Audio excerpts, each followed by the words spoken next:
Picture a modern car gliding smoothly down a city street. It's quiet, it's super efficient, and hidden right beneath its sleek exterior is an absolute marvel of modern engineering.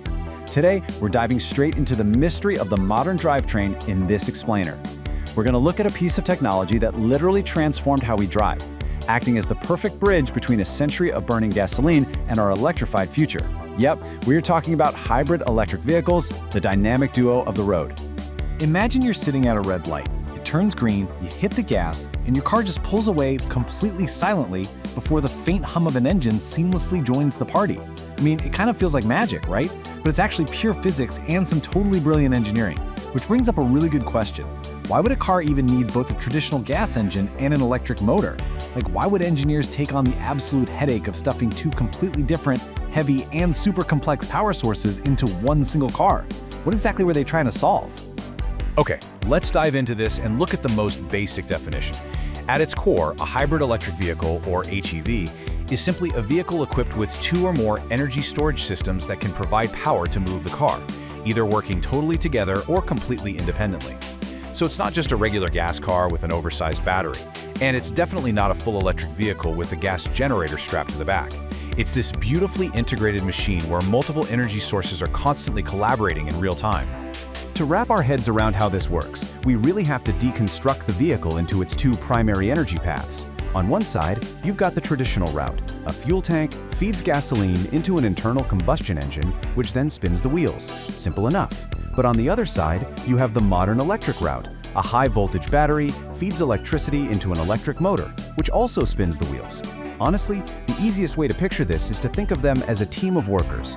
Imagine the combustion engine is your heavy-lifting main worker, and the electric motor is your lightning-fast assistant. They have completely different skill sets, but when you put them together, they are totally unstoppable. Let's meet this power team and deconstruct the HEV to see exactly what makes them tick. First up, our main worker, the internal combustion engine. Now, in a hybrid, this isn't just your run-of-the-mill engine. Because it knows it has an electric assistant to help out, engineers can actually optimize this gas engine for steady, long-haul efficiency rather than trying to make it super punchy off the starting line. By tweaking exactly how the engine breathes, it squeezes maximum energy out of every single drop of fuel. It's absolutely fantastic for steady cruising, but the catch is, it does take a moment to rev up and actually deliver that power. And that is exactly where our assistant saves the day. The electric motor gets electricity from the battery and converts it into mechanical power literally instantly. I mean, there are no gears to drop, no liquid fuel to pump, nothing to ignite.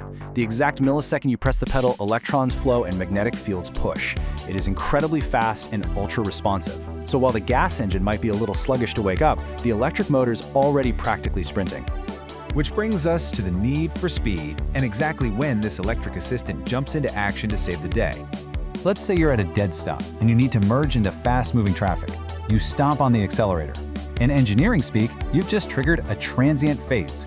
And don't let the fancy term fool you. A transient phase just means the car's operating conditions are changing super fast, like during sudden acceleration.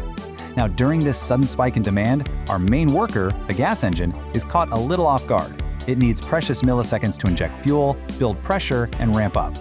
In a normal car, you'd feel this as a slight delay or maybe a jerky shift. But in a hybrid, the electric assistant instantly jumps in, giving you an immediate surge of power while the gas engine takes a second to catch up. And this brilliantly illustrates what engineers call torque blending. Inside the car, there's a highly sophisticated electronic brain continuously calculating exactly how much pushing force, or torque, you are asking for with your right foot.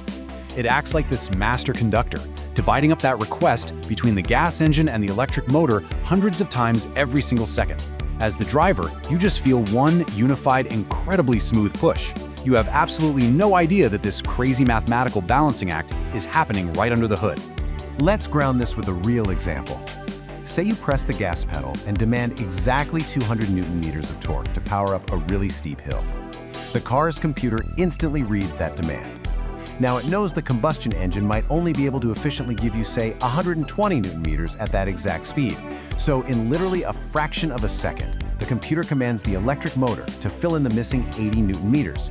120 from the engine plus 80 from the motor gets you exactly the 200 you asked for. And the best part? You didn't waste any extra fuel or stress out the gas engine to get it.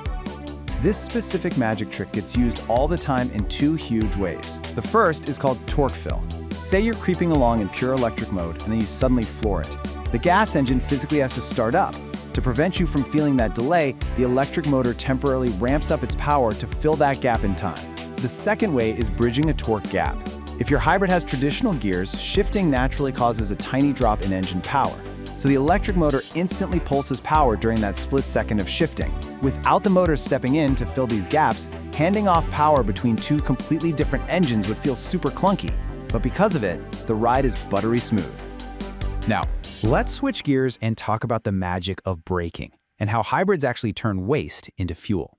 We've talked a whole lot about going fast, but the absolute coolest superpower of a hybrid happens when it's time to slow down. Think about a regular car. When you hit the brakes, mechanical pads clamp down on a disc, creating friction. All of your forward momentum, your kinetic energy, gets turned into heat, and that heat just disappears into the air. It's totally wasted. But a hybrid does this brilliant mechanical flip. When you let off the gas or press the brake, the electric motor literally runs in reverse. It switches from motor mode, where it's using the battery to push the wheels, straight into generator mode. Now, the forward momentum of the wheels is actually spinning the motor to create electricity. It's incredible to trace this flow of energy. Step 1, your heavy car is rolling forward, which means you have a ton of kinetic energy. Step 2, you press the brake and the computer engages the electric motor, using the car's forward momentum to spin it so it acts as a generator.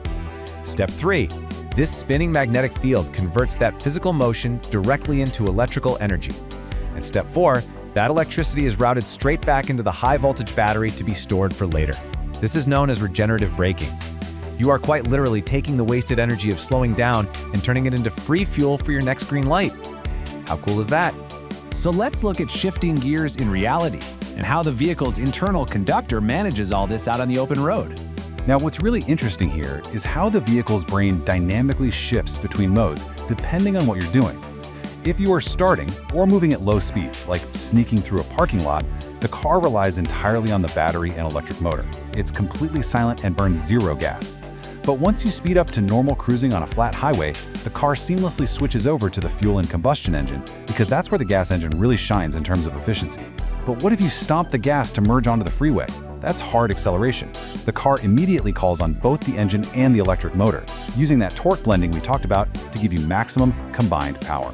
You should also know that engineers pull off this balancing act using a few different mechanical layouts.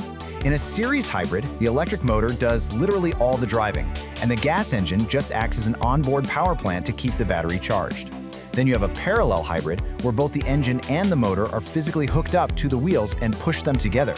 And finally, the power split hybrid uses some very clever planetary gears to jump between acting like a series or a parallel system, depending on what's most efficient that exact second.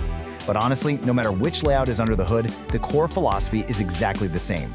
Two completely different power sources collaborating in real time. We've seen exactly how the main worker and the assistant combine their totally unique strengths, how they cover for each other's weaknesses, and how they even manage to capture wasted energy to fuel their own journey. Honestly, it makes you step back and wonder, if a car can intelligently blend two completely different energy sources to maximize efficiency this seamlessly, well, what other complex systems in our world could benefit from this exact kind of dynamic collaboration? The hybrid drivetrain isn't just a stepping stone in automotive history. It is an absolute masterclass in optimization and partnership. Thanks so much for exploring this explainer with me today, and keep an eye out for that hidden engineering magic in your everyday life.